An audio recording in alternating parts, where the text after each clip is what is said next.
Welcome to another video. I'm going to be talking about 11 of the movies that I have watched in the set B Movie Blast so far. Yes, I watched movies at random. I tried to start watching movies like if there was two movies on one side of the disc, which that's the way these are set up, I would normally watch the two movies that was on that side of the disc. But the first movie I watched in this set was Death Row Game Show.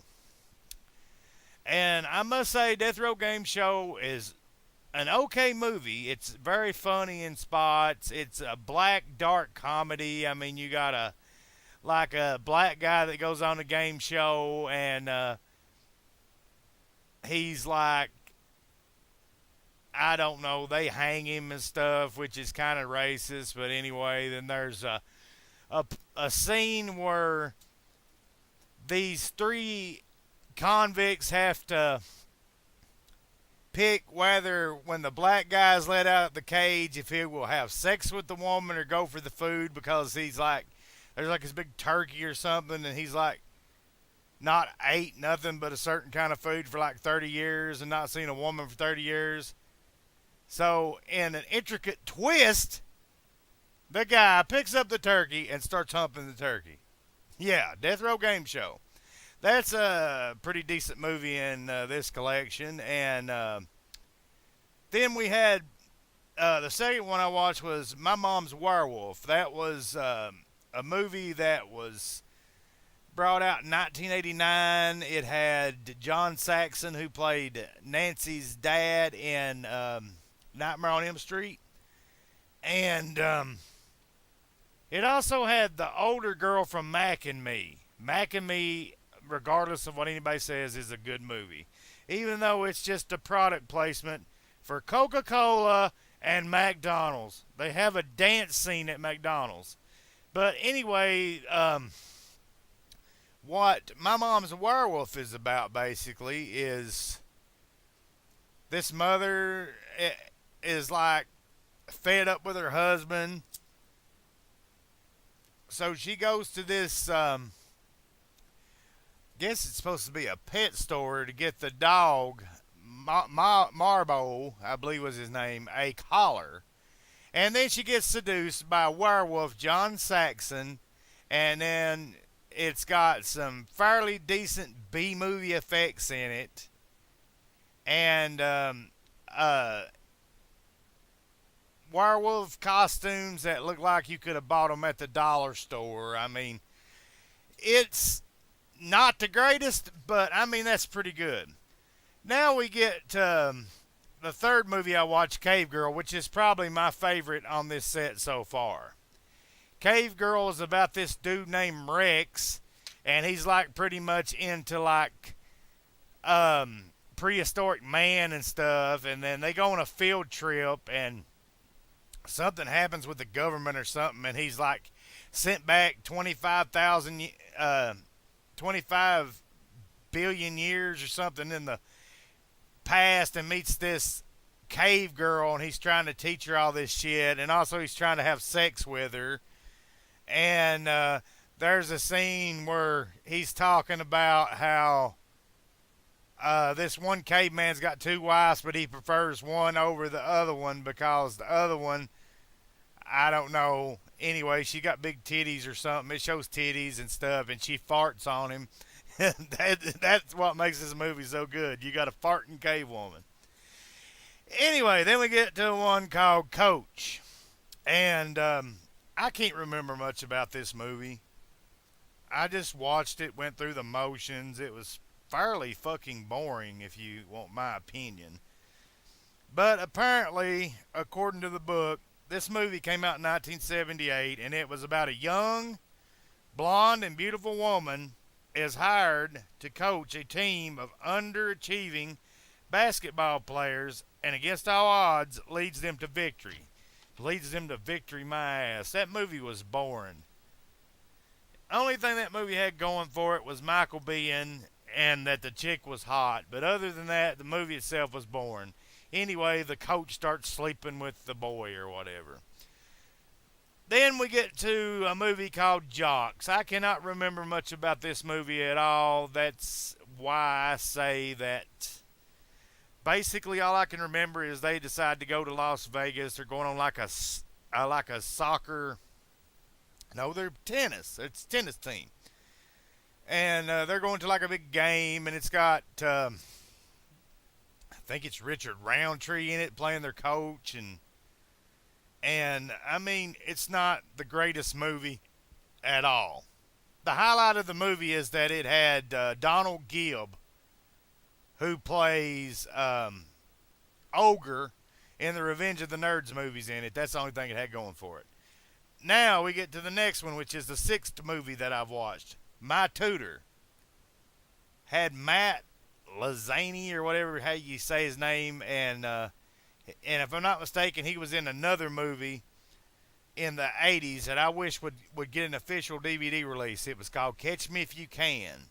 And Catch Me If You Can was about, he was like a badass race car driver trying to save a school or something through illegal car races. But My Tutor, basically, he's a rich kid, and he's failing French, so they get him this hot tutor who claims she's 29 years old, and he starts sleeping with her and all that shit, so that was another good one. Now we get to one that's kind of weird, but kind of good, if you ask me. Probably one of the best ones on this set so far.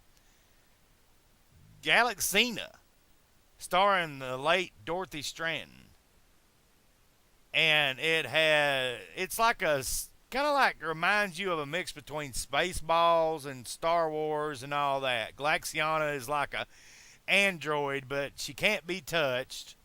She falls in love with a human guy, and then she I don't know, it's just weird. There's this rock eater guy that's in like a jail cell. They like take these food pills, and then the main character, I forgot his name. I know it's Butts. They call him General Butts or something, but I forgot his real name. He like busts open this egg, and it has like this like green shit in it, and he puts it in a cup and he drinks it, and then this alien, he like gets choked, and they start beating the hell out of him, and this alien thing flies out of his mouth. Then we get to Super Chick. All I know is she's a flight stewardess, and she's a crime fighter or like a detective or something when she's not being the flight stewardess. And the best line of the movie is, "Why don't we gangbang her?" Which is delivered by biker Dan Haggerty. Dan Haggerty was famous for the Grizzly Adams TV series. But yeah, it was just funny hearing Dan Haggerty say, "Why don't we gangbang her?" Then we get to number 9, Lena's Holiday. This movie, I don't really have much to say about it other than they build Pat Morita in the movie, and Pat Morita likely I'm getting tripped up here because this movie really pissed me off. Anyway, Lena's Holiday I thought would have been a better movie because Pat Morita was billed in it, but Pat Morita maybe gets 3 to 4 minutes of screen time in the whole movie. Basically, it's about this girl from Germany that came to America after the wall came down for a vacation, and she gets all mixed up in a murder and all this shit. And, watch it if you want to. But the next movie on the list was Las Vegas Lady. Basically, this movie was just about these 3 women and this guy trying to rip off a casino in Vegas is basically all it was. I mean, it's alright, but I found it boring at times. And the one I'm watching right now, I know I should have finished number 11 before I even started this video, but basically it's called Almost Hollywood, and basically what it's about, it's a satire of what goes on behind the scenes of making B movies and sex movies and all this, and you know that the movie is stupid, but it's funny because it talks about Bush. Like this girl's like doing this scene, and like we got Bush on the scene, and she says, "I have a no Bush clause in my contract," and pretty much this guy's playing this towel head guy, but you can tell he's like not Muslim or Middle East or whatever, and he's like talking about tomorrow we start the nipple licking scene and all this shit. I mean, it's just out there. But I mean, for what I paid for the set, which if you want to pick up the set, I'm not sure if it's still in print or not, but I know it can be had for a reasonable price still yet.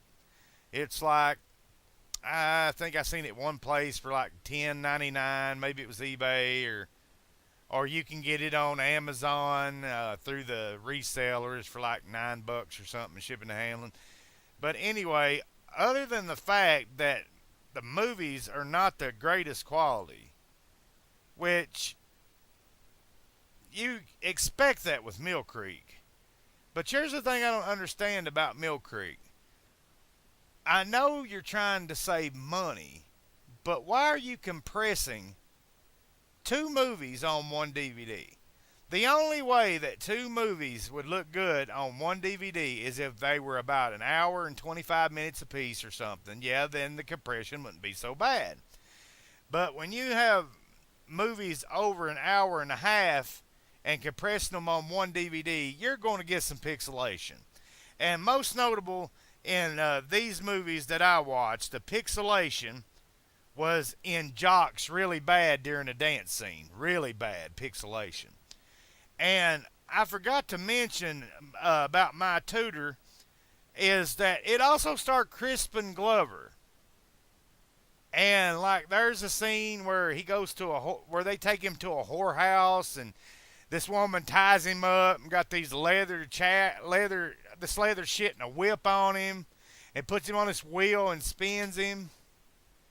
That was a good scene. And it also had Clark Brandon, who's from a movie called Fast Food that had Jim Varney in it.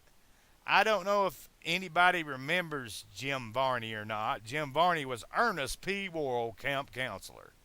But Fast Food was a good movie too. Now, if I was going to make a B movie set with movies in it, it would have to include Fast Food, and then there needs to be a DVD release of Catch Me If You Can. It's a good action B movie.